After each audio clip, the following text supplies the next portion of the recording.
Bonjour à toutes et à tous, merci d'être avec nous pour cette table ronde spéciale Patrimonia 2023 consacrée à Advenis Reim avec notre invité Jean-François Chaury. Bonjour. Bonjour Vincent. Vous êtes directeur général d'Advenis Reim, merci d'être avec nous.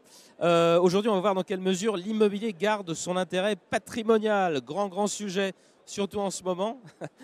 Pour vous interroger nos deux experts, bien entendu, c'est le principe de cette émission. Aujourd'hui, Vincent Danis, bonjour. Bonjour Vincent. Vous êtes le président de Savignane et bonjour Maxime Alexandre Corr. Bonjour.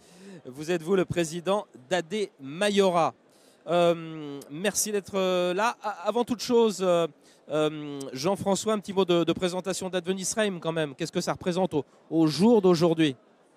Alors Advenis Reim est une société de gestion agréée par l'AMF depuis 2017 qui gère des SCPI et des SCI, donc essentiellement des FIA immobiliers. C'est 1,3 milliard d'encours sous gestion à fin juin. Et avec une particularité, c'est qu'on est très présent sur les pays européens, notamment en Allemagne et en Europe du Sud. Et c'est plus de 90% de nos encours sous gestion. Très bien. On commence tout de suite avec cette première question de Maxime Alexandre. Première question, vous venez de l'aborder. Votre investissement est plutôt en dehors de la France. On semble faire la différence entre le cycle hors France et le cycle en France. Est-ce qu'on peut voir vraiment une grande différence entre justement cette baisse des valeurs? Est-ce qu'on a connu une plus grande baisse en Europe? Est-ce qu'on est arrivé au bout de cette baisse? Et le même cas pour la France. Est-ce qu'il reste encore de la baisse à venir ou est-ce que la majorité est derrière nous? Alors sur ce qu'on a remarqué sur les pays européens par rapport à la France, c'est que les pays européens, et notamment les pays anglo-saxons, sont plutôt en time to market. C'est-à-dire qu'ils appliquent tout de suite des baisses quand il y en a. À l'inverse, ils appliquent aussi des hausses tout de suite quand il y en a. Et donc, en règle générale, les marchés européens ont plutôt eu tendance à baisser. En tout cas, les valorisations ont plutôt baissé l'année dernière. Ce qui n'a pas été le cas de la France. Oui. On pourrait dire étonnamment. A priori, c'est en train de se rattraper puisque la France est aussi en train de corriger. Il y a un repricing qui est normal, qui est dû à l'augmentation des taux. Et malheureusement, l'augmentation des taux, elle est pour toute l'Europe et voire le monde entier. Elle n'est pas... Vous direz que ça a commencé quand cette correction en à la France? A priori, l'année dernière, sauf que ça ne s'est pas forcément vu sur les valorisations. Ça s'est plus vu sur des fonds cotés. Les foncières comptées ont dévissé l'année dernière.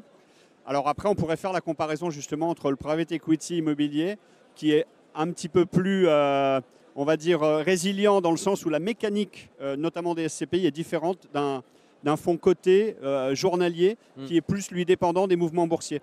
Mais ça se voit plus cette année sur les SCPI, puisque notamment certaines SCPI et grandes SCPI de sociétés de gestion ont affiché des baisses de valeur de part. Donc ça a commencé dans les pays anglo-saxons. Le cas de l'Allemagne, quand même, c'est peut-être pas fini en Allemagne, non, la correction? Alors, il y a des sujets. Enfin, aujourd'hui, celui qui pourrait dire que qu'il maîtrise effectivement le sujet des hausses et des baisses, qu'est-ce que vous constatez? C'est pas moi. Ouais. Moi, je vous dirais pas que c'est fini ou que c'est pas fini. Ce qu'on constate, c'est que l'année dernière en Allemagne, ça a déjà baissé. Si je prends notre cas particulier, notre valeur de réalisation a baissé de 8% en 2022. De combien? Déjà 8%. Ah oui.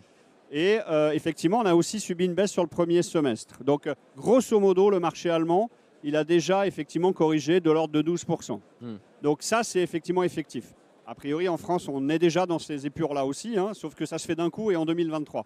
Mais ça fait partie des sujets. Maintenant, est-ce que la baisse est finie? C'est une bonne question. Enfin, personne n'en sait rien. Tout ce qu'on peut savoir, c'est que les fondamentaux sont bons.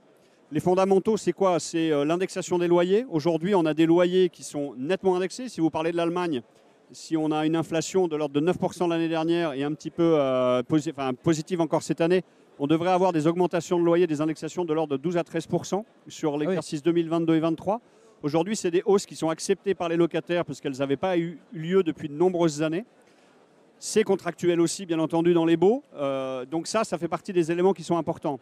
Le marché est assez mature. Si on prend notamment un sujet qui est d'actualité parce que tout le monde crie haut et fort que le bureau est fini, donc je vais justement en parler.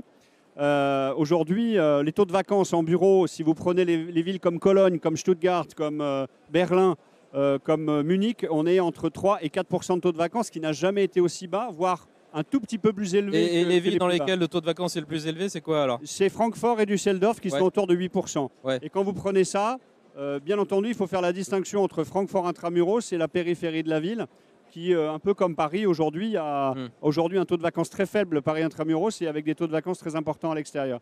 Donc les fondamentaux sont bons, les taux j'y viens parce que c'est important, ont marqué une pause aujourd'hui. La BCE a dit qu'elle n'augmenterait pas, c'est bien là où le sujet, où moi j'ai pas de boule de cristal, mais elle n'augmenterait pas pour l'instant la hausse des taux. Ça devrait faire en sorte de calmer le marché, et notamment au niveau de l'immobilier avec une bonne perspective, c'est-à-dire que tout le monde anticipe et tout le monde accepte ces hausses de taux aujourd'hui, et aussi d'avoir un cadrage au niveau de la dette. Donc ça fait, on va dire, un premier signe d'accalmie et peut-être de reprise du marché, ce qui est attendu par les recherches. Vincent Danis.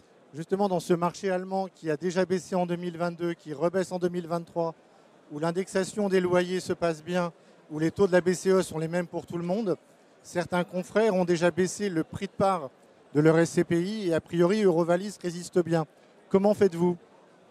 Alors, il y a deux raisons à ça. C'est que d'une part, on avait une décote sur le prix de la part d'Eurovalis, bien qu'on avait une pression de nos associés pendant quelques temps de vouloir augmenter le prix de la part. On a toujours essayé d'être assez prudent dans notre gestion et ne pas aller chercher effectivement d'augmentation de prix de part. Parce que c'est vous qui décidez en interne d'augmenter le prix de part. Alors c'est les sociétés de gestion effectivement. C'est pas des experts, alors les experts, eux, vont nous donner des valeurs, bien sûr. Mais après, c'est à la discrétion de la société de gestion. C'est une décision de gestion. Dans notre tunnel de plus 10, moins 10, vous savez que les SCPI ont un tunnel de plus 10, moins 10 sur la valeur de reconstitution. Donc on n'a jamais atteint le plus 10, on était en dessous. Et aujourd'hui, effectivement, on a aspiré, entre guillemets, cette décote. Et on a aujourd'hui un prix de reconstitution qui est un peu inférieur à notre valeur de souscription, mais qui reste effectivement tout à fait correct. Et donc on n'avait pas de nécessité à anticiper une baisse qui pour l'instant n'est pas là et à pénaliser nos associés existants. Donc ça aussi, ça fait partie des différentes stratégies de société de gestion. Nous, on a fait ce choix-là. On verra par la suite, effectivement. Ce choix-là, si, à mi-année, là, ou ce sera aussi le même choix alors, pour le mois de janvier? C'est un choix à mi-année, puisque l'AMF nous a demandé de faire des valorisations au 30 juin. Donc, on a fait notre valorisation au 30 juin. Bien entendu, on va refaire des valorisations, comme tout le monde, au 31 décembre.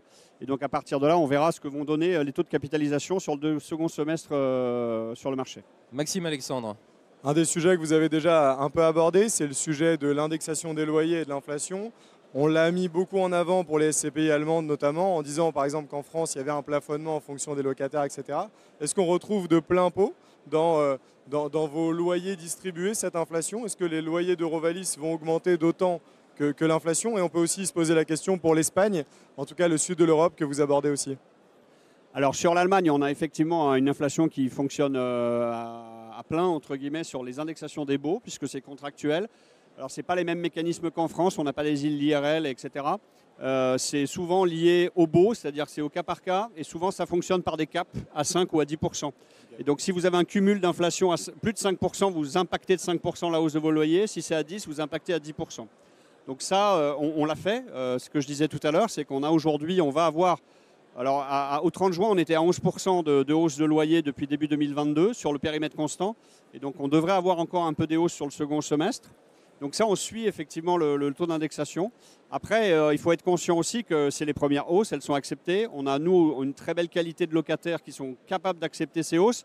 Pour une simple raison, c'est qu'ils la répercutent aussi sur leurs produits finis. C'est-à-dire que c'est vous et moi qui payons effectivement, et on le voit bien dans nos paniers, qu'il y a une inflation sur les produits finis.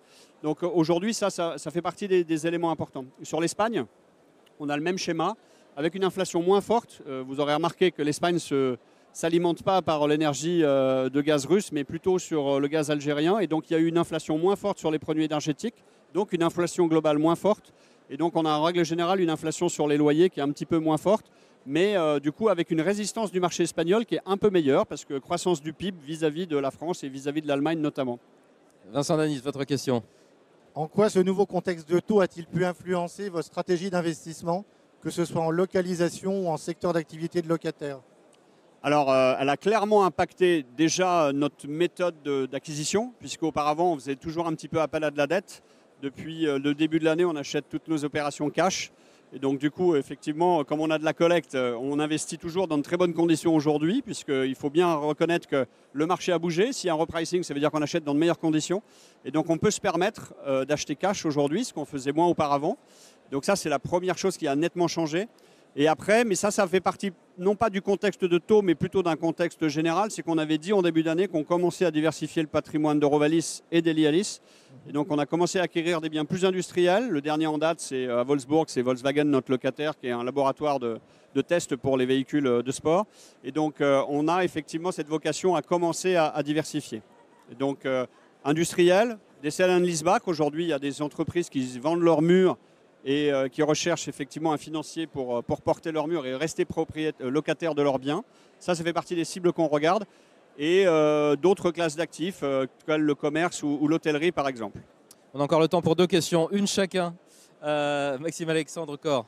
Le sujet des taux, on vient justement de l'aborder. Est-ce que le sujet des prêts in fine, des crédits in fine, c'est un sujet aujourd'hui de se dire qu'avant on avait tendance à les prolonger et à ne presque jamais les rembourser. Aujourd'hui, avec les taux qui sont plus élevés, est-ce que c'est un sujet pour vous?